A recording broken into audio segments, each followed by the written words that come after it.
பூஞ்சோலை படிப்பகம் சார்பாக மாணவர்கள் அனைவருக்கும் வணக்கம். இன்றைக்கி என்ன பார்க்க போகிறோம் அப்படின்னா, தினமணி நியூஸ் பேப்பரில் தமிழ்நாடு அரசு சார்பாக போடப்பட்ட பட்ஜெட் நிதிநிலை அறிக்கையில் நம்மளுக்கு எக்ஸாம் பாயிண்ட் ஆஃப் வியூவில் என்னென்ன கொஸ்டின் கேட்பாங்க அது மட்டும்தான் நம்ம பார்க்க போகிறோம். சரிங்களா? நிறையா திட்டங்கள் அறிவிச்சிருக்காங்க. பட் எக்ஸாம் பாயிண்ட் ஆஃப் வியூவில் நம்மளுக்கு குரூப் 4க்கும் சரி குரூப் 2க்கும் சரி எதெல்லாம் வருதோ அதை மட்டும் நம்ம பார்ப்போம். சரிங்களா? ஃபஸ்ட்டு மகளிர் மாணவர்களுக்கான திட்டங்கள். இதில் முக்கியமாக என்ன கொடுத்துருக்காங்க அப்படின்னா, ரூபாய் 10 லட்சம் வரை மதிப்புள்ள வீடு, மனை, விவசாய நிலம் உள்ளிட்ட அனைத்தும் அசையா சொத்துக்களும் பெண்கள் பெயரில் பதிவு செய்யப்பட்டால் அத்தகைய ஆவணங்களுக்கு பதிவு கட்டணம் 1% குறைக்கப்படும் அப்படின்னு சொல்லியிருக்காங்க. சரிங்களா? அப்போ பெண்கள் பெயரில் வீட்டு, மனை, அது போக விவசாய நிலம் அது எல்லாமே பதிவு பண்ணோம் அப்படின்னா அந்த நிலத்தோட மதிப்பு எவ்வளவோ அதில் 1% பதிவு தொகை குறைப்போம் அப்படின்னு சொல்லியிருக்காங்க. ஸோ இது கேட்கலாம், எத்தனை சதவீதம் அப்படின்னு சொல்லிட்டு கேட்கலாம். மெயினாக அசையா சொத்துக்கள். சரிங்களா? சரி, இது பாருங்கள், நம்மளுக்கு ஏற்ற ஒரு நியூஸு. இந்த வருடம் 40,000 காலி பணியிடங்கள் நிரப்பப்படும் அப்படின்னு சொல்லியிருக்காங்க. சரி, ரைட், ஓகே. அப்படி கீழே பார்த்தீங்க அப்படின்னா, கலைஞரின் கனவு இல்லம் திட்டம் 2024 அறிமுகப்படுத்தப்பட்டது. அதுக்கு 8 லட்சம் கான்கிரீட் வீடுகள் கட்டித்தருவதை நோக்கமாக கொண்டது அப்படின்னு சொல்லியிருக்காங்க. இதுக்கு 3,500 கோடி ரூபாய் ஒதுக்கியிருக்காங்க. சரிங்களா? அப்போ கலைஞரோட கனவு இல்லம் திட்டம் எப்போது துவங்கப்பட்டது அப்படின்னா 2024. சரிங்களா?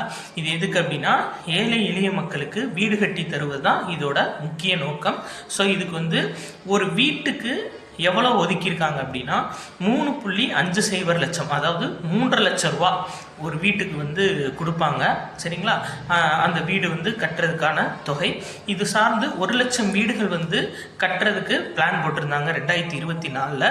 ஸோ இந்த பட்ஜெட்டில் பார்த்தீங்கன்னா அதை 8 லட்சம் கான்கிரீட் வீடுகள் கட்டி தர்றதுக்காக அந்த நம்பர் ஆஃப் ஹவுசஸை இன்க்ரீஸ் பண்ணியிருக்காங்க. சரிங்களா? அப்போ கலைஞரின் கனவு இல்லம் திட்டம் அப்படின்னா அவங்க கேட்கக்கூடியது 2024 ஒரு வீட்டுக்கு எவ்வளோ ரூபா ஒதுக்குவாங்க அப்படின்னு கேட்கலாம். அது 3.50 லட்சம், 3.5 லட்சம் ரூபாய்.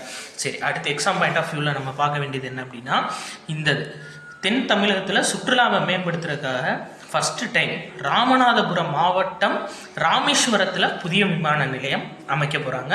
ரொம்ப முக்கியமான கொஸ்டின், ஏன்னா அவங்க கேட்கலாம் எங்கே புதுசாக விமான நிலையம் அமைக்கிறதுக்காக பிளான் போட்டிருக்காங்க அப்படின்னு கேட்கலாம். ஸோ ஏற்கனவே பரந்தூர் இருக்குது.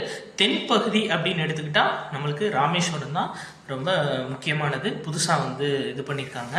இன்னொன்று என்ன அப்படின்னா, கடல் போக்குவரத்து கொள்கைன்னு சொல்லிட்டு ஒரு கொள்கை ஏற்படுத்த போகிறாங்கங்க. இதோட மெயினான நோக்கம் என்ன அப்படின்னு பார்த்தீங்கன்னா, உலகளாவிய கப்பல் கட்டும் மையமாக தமிழகத்தை நிறுவும் தமிழ்நாடு கடல் போக்குவரத்து உற்பத்தி கொள்கை 2025 அறிமுகப்படுத்தப்பட்டுள்ளது அப்படின்னு சொல்லியிருக்காங்க. ஸோ கப்பல் கட்டுறதுல தமிழ்நாடை ஒரு சிறந்த மாநிலமாக கொண்டு வர்றதுக்காக இந்த திட்டத்தை முக்கியமாக அறிமுகப்படுத்திருக்காங்க.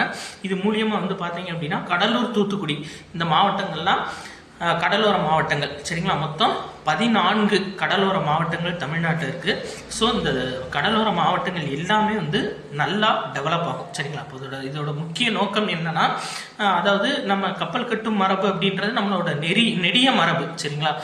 வேறு புறநானூறு, பட்டினப்பாலை எல்லாத்துலேயுமே இது சார்ந்த தகவல்கள் இருக்குது. இதை பேஸ் பண்ணி தமிழ்நாட்டை கப்பல் கட்டுற நிறுவனங்கள் அதிகமாக உருவாக்கி கப்பல் கட்டும் தொழிலை மேம்படுத்துறதுக்காக கொண்டு வந்ததான் இந்த கடல் போக்குவரத்து உற்பத்தி கொள்கை 2025. ரொம்ப முக்கியமான ஒரு டேட்டா. சரியாச்சு. அடுத்து அப்படியே பார்த்தோம் அப்படின்னா, இங்கே பாருங்கள், உள்ளாட்சியை பொறுத்தவரை மாற்றுத்திறனாளிகளுக்கு நியமன பிரதிநிதித்துவம் கொடுக்க போகிறாங்க. சரிங்களா? எப்படி வேலைகளில் பிரதிநிதித்துவம் இருக்கோ அதே மாதிரி உள்ளாட்சி தேர்தலில் மாற்றுத்திறனாளிகளுக்கு பிரதிநிதித்துவம் கொண்டு வர போகிறாங்க. இதில் முக்கியமான ஒரு நியூஸ் பார்த்தீங்க அப்படின்னா இங்கே இருக்குது. அதாவது ஏதாவது ஒரு தனியார் நிறுவனம் எடுத்துக்கிட்டோம் அப்படின்னா, அந்த தனியார் நிறுவனத்தில் குறைந்தபட்சம் 10 மாற்றுத்திறனாளிகளை பணியமர்த்தினா, ஒரு தனியார் நிறுவனம் குறைந்தபட்சம் 10 மாற்றுத்திறனாளிகளை பணியமர்த்தி இருந்தால் அவங்களுக்கு கொடுக்குற சம்பளத்தில், அந்த நிறுவனம் கொடுக்குற சம்பளத்தில் 2000 ரூபாய் மானியமாக கவர்மெண்ட்டே கொடுக்கும். இப்போ ஃபார் எக்ஸாம்பிள் ஒரு மாற்றுத்திறனாளி இருக்காங்க, அவங்களுக்கு ஒரு 12,000 ரூபா சேலரி கம்பெனிலேருந்து ஃபிக்ஸ் பண்ணுறாங்க அப்படின்னா இதில் 2000 ரூபா சேலரி கவர்மெண்ட்டே கொடுத்துரும். 10,000 ரூபா மட்டும் அந்த நிறுவனம் கொடுத்தா போதும். அதுக்கு குறைஞ்சபட்சம் 10 மாற்றுத்திறனாளிகளாச்சு அந்த நிறுவனத்தில் பணியமர்த்திருக்கணும் அப்படின்னு சொல்லியிருக்காங்க. ரொம்ப ஒரு முக்கியமான ஒரு டேட்டாங்க.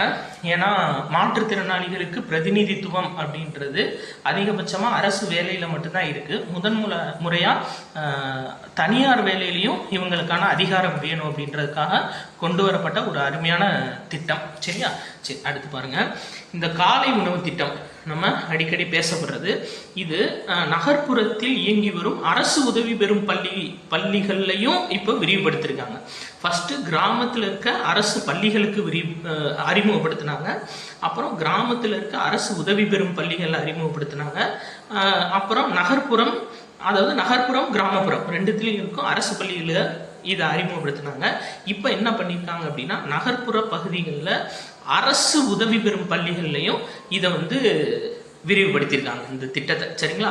இது கேட்கலாம், எந்த வகுப்புலேருந்து எந்த வகுப்பு வரை அப்படின்னு கேட்கலாம். 1ஆம் வகுப்பு முதல் 5ஆம் வகுப்பு வரை. இது ரொம்ப முக்கியமான ஒரு டேட்டா. ஏன்னா ஏற்கனவே வயதை வச்சு கேட்டிருக்காங்க, இப்போ அவங்க வகுப்பு வச்சு கேட்கலாம். அப்போது 1ஆம் வகுப்பு முதல் 5ஆம் வகுப்பு வரை அப்படின்றது ஒரு முக்கியமான ஒரு நியூஸ். அடுத்து பாருங்கள். வேற பேருந்துகள் புதுசாக வாங்க போகிறாங்க. இதுக்கு உலக வங்கி மற்றும் ஜெர்மன் வங்கியோட கடன் உதவியோட புதிய பேருந்துகள் வாங்க போகிறாங்க. மெயினாக சிஎன்ஜி வகை பேருந்துகள் அறிமுகம் செய்ய போகிறாங்க. சரிங்களா? அதான் நம்ம பார்க்க வேண்டியது. சிஎன்ஜி வகை பேருந்துகள் அறிமுகம் செய்ய எந்தெந்த நாட்டோட உதவி அப்படின்னா ஜெர்மன் மற்றும் உலக வங்கியோட உதவியின் படி. அடுத்து பார்த்துக்கிட்டிங்க அப்படின்னா பள்ளி உடற்கல்வி பாடத்திட்டத்தில், அதாவது பிடி பீரியட்னு சொல்லுவோம் இல்லைங்களா? ஸோ அந்த பிடி ஃபிசிக்கல் எஜுகேஷன் உடற்கல்வி பாடத்திட்டத்தில் சதுரங்க விளையாட்டை மெயினாக இணைச்சிருக்காங்க. சரிங்களா? அதாவது இதை பார்த்தீங்க அப்படின்னா இதுவரை 2 சாம்பியன்கள் மற்றும் 31 கிராண்ட் மாஸ்டர்கள் தமிழ் மண்ணில் உருவாகியுள்ளனர் அப்படின்னு சொல்லியிருக்காங்க. சரிங்களா? ஏன்னா விஸ்வநாதன் ஆனந்தும் குகேஷ் இவங்க 2 பேரும் இப்போ ரீசெண்டாக ஜெயிச்சிருக்காங்க. ஸோ 2 உலக சாம்பியன்கள் மற்றும் 31 கிராண்ட் மாஸ்டர்களை இந்த மண்ணில் உருவாக்கியிருக்காங்க. அதனால சதுரங்க விளையாட்டு பார்த்தீங்க அப்படின்னா பிடி பீரியடில் ஃபஸ்ட்டு தான் சேர்த்துருக்காங்க. சரியா? இது ரொம்ப முக்கியமானது. பெற்றோர் இல்லாத குழந்தைகளுக்கு, இதை பாருங்கள், பெற்றோர் இல்லாத குழந்தைகளுக்கு முதல்வரின் தாயுமானவர் திட்டத்தின் கீழ் மாதந்தோறும் 2000 ரூபாய் உதவித்தொகை வழங்கப்பட உள்ளது அப்படின்னு கொடுத்துருக்காங்க. இதில் மெயினாக நம்ம பார்க்க வேண்டியது என்ன அப்படின்னா என்ன திட்டம்னு கேட்பாங்க. தாயுமானவர் திட்டம். சரியா? இது நம்ம அடிக்கடி நம்ம சொல்லக்கூடியது. ஏன்னா குரூப் 2 எக்ஸாமில் ஒரு கொஸ்டின் கேட்டிருந்தாங்க, எந்த திட்டத்தை நிறைவுபடுத்தினதுனால செயல்படுத்தினதுனால முதல்வருக்கு தாயுமானவர் அப்படின்னு பெயர் கொடுத்தாங்கன்னு சொல்லிட்டு அது காலை உணவு திட்டம்னு கொடுத்துருந்தாங்க. ஆனால் இது தாயுமானவர் திட்டம் அப்படின்றது வேற. இந்த திட்டத்தோட முக்கிய நோக்கம் என்ன அப்படின்னா வறுமையை ஒழிக்கிறது. சரியா? நிறைய இதில் இருக்கக்கூடிய மக்களோட வறுமையை பல கட்டங்களில் இருக்க மக்களோட வறுமையை ஒழிக்கிறது தான் இந்த தாயுமானவர் திட்டத்தோட முக்கிய நோக்கம். ஸோ அதன்படி பெற்றோர் இல்லாத குழந்தைகளுக்கு மாதம் 2000 ரூபாய் உதவித்தொகை கொடுக்க போகிறாங்க. எந்த திட்டத்தின் கீழ் அப்படின்னு கேட்பாங்க. தாயுமானவர் திட்டம். சரியா? சரி, ரைட்டு. இது சார்ந்து வேற இது 2ம் முக்கியமான ஒரு கொஸ்டின்ங்க. சரிங்களா? நம்மளுக்கு எதிர்பார்க்கக்கூடிய ஒரு கொஸ்டின். அம்பேத்கர் அயலக உயர்கல்வி திட்டம் 65 கோடி ஒதுக்கீடு. இது கேட்கலாம். ஏன்னா எத்தனை கோடி ஒதுக்கீடுன்னு கூட கேட்கலாம் இந்த திட்டத்துக்கு. ஃபஸ்ட்டு இந்த திட்டம் என்ன அப்படின்னா, அதாவது ஆதி திராவிடர் மற்றும் பழங்குடியினர் மாணவர்கள் இருக்காங்கல்ல, அவங்க அவங்களோட முதுநிலை படிப்பையோ, அதாவது பிஜி டிகிரியோ இல்லை ரிசர்ச் ஆராய்ச்சி சார்ந்த படிப்புகளை ஏதாச்சும் புகழ்பெற்ற கல்வி நிறுவனங்களில் அவங்க தொடரணும் அப்படின்னு நினச்சாங்கன்னா இந்த திட்டத்தின் கீழே, அம்பேத்கர் அயலக உயர்கல்வி திட்டத்தின் கீழே அவங்க சேர்ந்துக்கிறலாம். சரிங்களா? அப்போ இது கேட்பாங்க யார் யாருக்குன்னு சொல்லி. ஆதி திராவிட மற்றும் பழங்குடியினர் மாணவர்களுக்காக இந்த திட்டம் கொண்டு வரப்பட்டிருக்கு. முதுநிலை ஆராய்ச்சி படிப்பு மற்றும் உலக புகழ்பெற்ற நிறுவனங்களில் அதான் ரிசர்ச் படிப்புகள் படிக்கிறதுக்காக அவங்களுக்கு ஹெல்ப் பண்ணுறதுக்காக இந்த 65 கோடி ரூபாய் ஒதுக்கப்பட்டிருக்கு.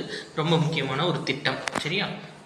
சரி, அடுத்து இருந்தது பாருங்கள், நன்னிலம் மகளிர் நில உடைமை திட்டம். அப்படின்னா ஆதி திராவிடர் மற்றும் பழங்குடியின சமூகத்தை சேர்ந்த பெண் விவசாய தொழிலாளர்களே நில உரிமையாளர்களாக உயர்த்தும் திட்டம். சரிங்களா? அதாவது ஆதி திராவிடர் மற்றும் பழங்குடியினர் சமூகத்தை சேர்ந்த பெண்கள், விவசாய பெண்களை அவங்கள நில உடைமையாளர்களாக உருவாக்கக்கூடிய திட்டம். சரியா? நிறைய லேண்டை லீஸுக்கு எடுத்து பண்ணிட்டு இருப்பாங்க, அவங்க விவசாயம் பண்ணிட்டு இருப்பாங்க. ஸோ அவங்களோட வேலையின் தரத்தை உயர்த்தி, அவங்களோட வாழ்க்கையின் தரத்தை உயர்த்தி அவங்கள நில உடைமையாளர்களாக மாற்றக்கூடிய திட்டம் தான் நன்னிலம் மகளிர் நில உடைமை திட்டம். ஸோ இந்த 2 திட்டமும் நம்மளுக்கு முக்கியமானது. ஒன்று அம்பேத்கர் அயலக உயர்கல்வி திட்டம் 65 கோடி ரூபாய் ஒதுக்கியிருக்காங்க.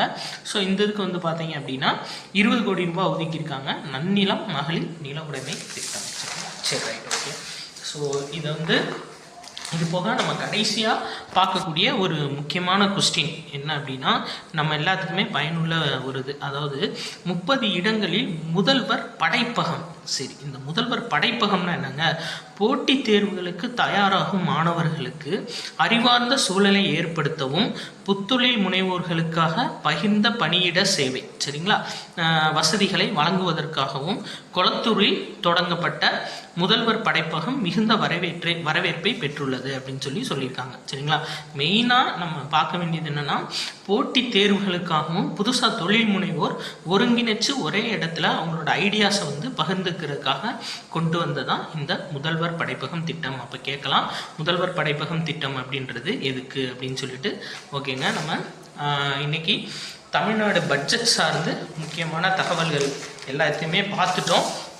எக்ஸாம் பாயிண்ட் ஆஃப் வியூவில் இதுதான். சரிங்களா? நம்ம மேக்ஸிமம் கொடுத்துட்டோம் எக்ஸாம் பாயிண்ட் ஆஃப் வியூவில்.